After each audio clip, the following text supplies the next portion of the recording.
YouTube number 4 video blog, Joseph Marshall Tillotson.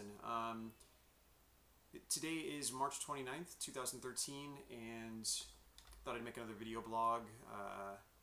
Just made one for my southbaytutors.com website, so now I'm going to do one for my fibromyalgia blog. Today I'm going to talk about kind of how everything got started and with the condition, the symptoms, and kind of a timeline. So if you've seen the earlier videos, you know I'm 36, and it really started around 14. Before that, I had various aches and pains. I had a little bit, my knees might hurt for a week or two, and my back might get sore here and there, but nothing that really got me too worried. When I was 13 turning 14, I got chronic lower back soreness, and that's when, to me, the fibromyalgia chronic condition really began.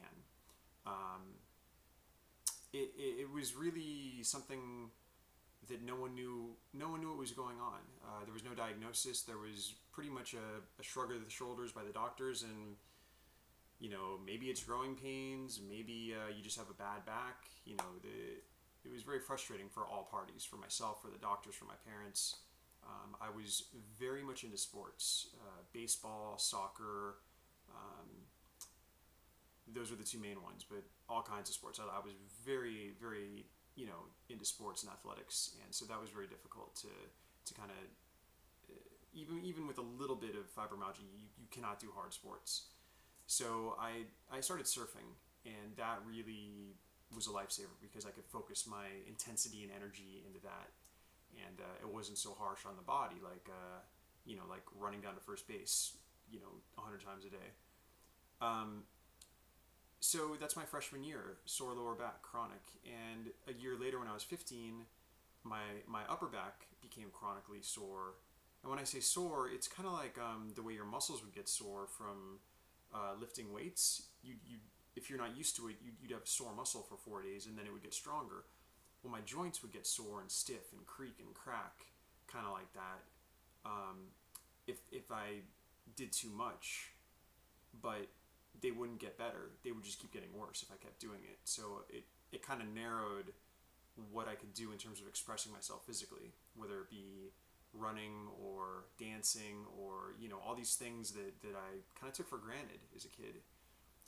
My body was no longer rubber, like most teenagers pretty much have rubber type of bodies. So throughout high school, it progressed. Then my knees got stiff in the same way, my hands, things like that. And then by about age 17, my whole body pretty much was stiff. And I remember at that point, there was a certain amount of depression that came along with it, where I would feel, it's hard to explain, but when you're very active and you just have a love for doing things like surfing and skateboarding and playing sports and dancing, and you can't do them, it takes a toll emotionally. And so that kind of started going along with it. And I believe also that there was that, how do I say this? There was a direct correlation that whatever pathology was going on in my body that was causing joint soreness was causing depression as well. By age 18, when I went to college, by that point all my joints were sore, and it was getting worse and worse. And I remember by the time I was turning 20, I was getting really desperate. I'd wake up in the morning, my eyes would be basically stuck shut because they'd be dried out. My heart was beating funny a lot. Nothing serious, nothing, no serious heart condition. It's a common symptom with fibromyalgia. You get it's called heart palpitations. It'll skip a beat and then thump real hard. It's pretty disturbing when it first happens. So at age 20, I started using antidepressants, not for depression, but because they helped relax my muscles and my joints, and so it helped with some of those symptoms like the eye dryness and the joint soreness. But they were very sedating. They kind of made me feel dopey, and they helped some, but the side effects were pretty bad. I discovered guaifenesin at that point. I actually lived close to Dr. Saint Amand, Dr. R. Paul Saint Amand, who is the proponent of guaifenesin therapy. That helped a great deal. My eyes, my heart beating funny, those were more or less 80% better. My joint soreness got 60, 70% better under that. Unfortunately, every other symptom, which by that point included pretty bad fatigue, depression, just feeling not right, just feeling like severe jet lag, was not affected. And so that's where I was in my early 20s, and this is taking longer than I thought it would in terms of this video blog. I thought I'd get through to 36 after a few minutes, but I'm only at age 20. I may have to make 2 video blogs out of this. So at 21, I got on a couple of medications which help symptoms a lot, those being methadone and Klonopin. And methadone is mainly for pain, but I found that at a baby dose, and I mean like 1/10 of a dose of what someone with really bad pain would take, it did something in my brain that helped a lot with fatigue, with depression, with pain, with everything. And so that's something I went on, and since then it's been more or less, aside from medications, a very strict diet.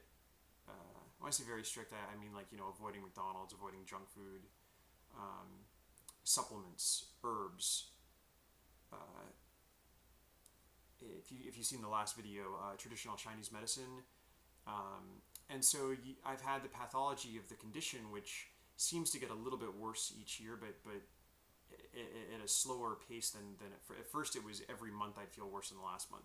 Now, after a year, I can see that I'm a bit worse than the last year, but then I'll find some kind of medication or supplement or dietary plan that helps. And so it's, I think I'm better off than a lot of people with fibromyalgia at this point, and that I've found a way to make a living. A lot of people don't. They're too tired, they're in too much pain, and if they're not married to someone and they're not getting benefits from the government, it can be, I know people, and it's very sad, because they're not slackers. In fact, they're usually the opposite. They're usually very hard workers. But so yeah, I've been lucky with that. And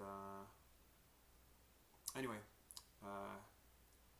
I'm past due for my nap, so I'm gonna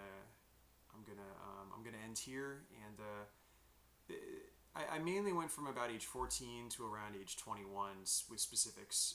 In another blog, I may do 20s and early 30s, which is actually when I did a lot. I did some more treatments and some more complementary medicine type protocols. So until then, hope y'all are having a great week. Happy Easter. I think Easter's on Sunday. I'm not sure about that, but I think it's on Sunday. So happy Easter, and take care of yourselves, and that's it. And as usual, I always forget. There it is. Off button. Ciao. Ciao. Neutrino.